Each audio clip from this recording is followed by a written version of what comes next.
This is the Blaze Radio on demand. In the next 19 seconds, you could sell your home. Okay, it's not going to sell your home, but you're going to take a big step toward getting it sold. Go to realestateagentsitrust.com and find an agent selected by my team, a professional who shares your values and speaks the truth. Sell your home fast and for the most money. Get moving at realestateagentsitrust.com. The Buck Sexton Show. Dr. Lisa Palmer, she is a celebrity psychotherapist. She wants to talk to us a bit about the differences between liberal and conservative brains and the neuroscience that could explain what people think about Donald Trump, or what Trump voters are thinking, rather. Dr. Palmer, thank you for calling in. Hey, how are you? I'm fine, thank you. So tell me about this a bit. Let's start with liberal and conservative brains. You're actually telling us here that there's a difference, that neuroscience tells us that liberal brains and conservative brains are different. Do tell. Yeah, it's actually really interesting because we can tell a lot about a person based on their brain structure and how active different parts of the brain are.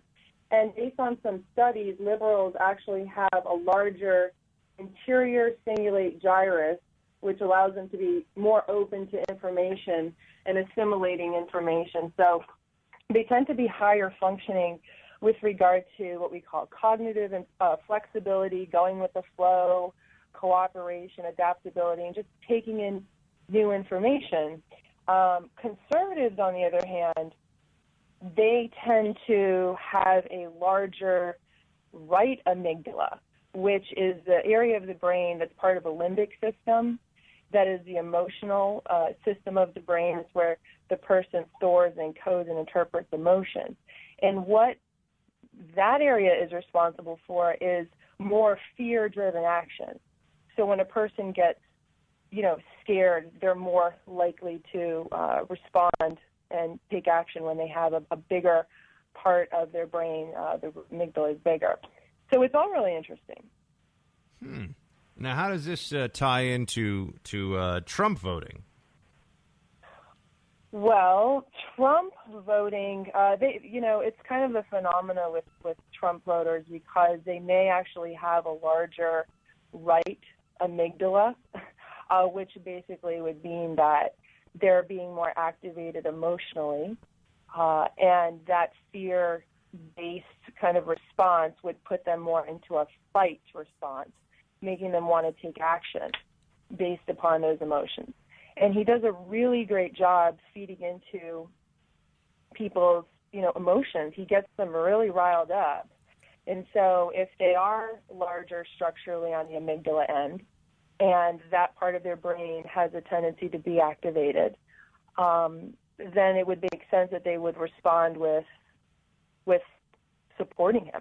Okay, so has anyone, I think it's hard enough to get accurate opinion polling about the presidential race. I mean, has anyone actually has there been any effort to look at the brain differences between people who vote for Trump or people who don't? Or is this just sort of a next step once the initial thesis of brain differential based upon conservative or liberal leaning is applied?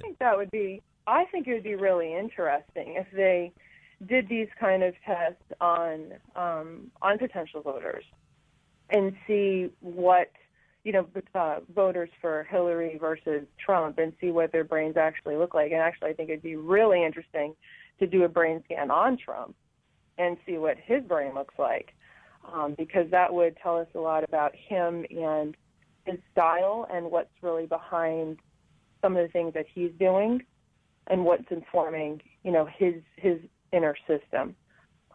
But I actually think it's all really interesting. And,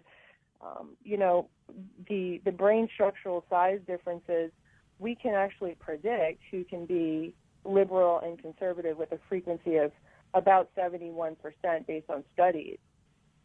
So basically, you can look at someone's brain, know nothing about their politics, and based upon whether one lobe of the brain is bigger than another, have a 7 out of 10 accuracy on whether the person is a conservative or a liberal?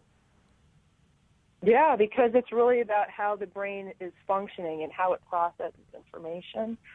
And the other thing that a lot of studies haven't looked at yet, which is also important, is how active those parts of the brain are, not just the size of them.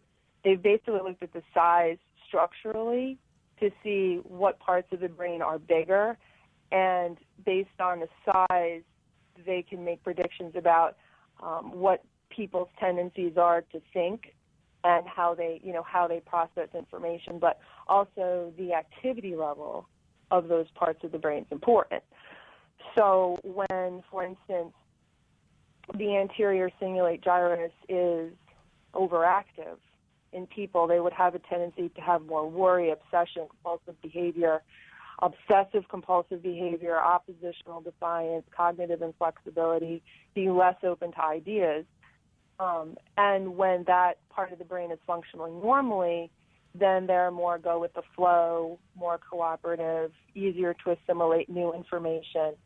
And that's what these studies are showing in liberals, that those parts of the brain are functioning better in terms of being open to new information. All right. Dr. Lisa Palmer, celebrity psychotherapist, we appreciate you calling in. Thanks for having me on the show. Thank you. In the next 19 seconds, you could sell your home.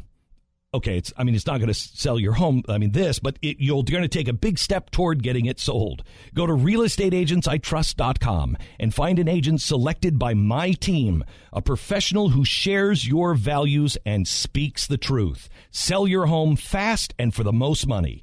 Get moving at realestateagentsitrust.com.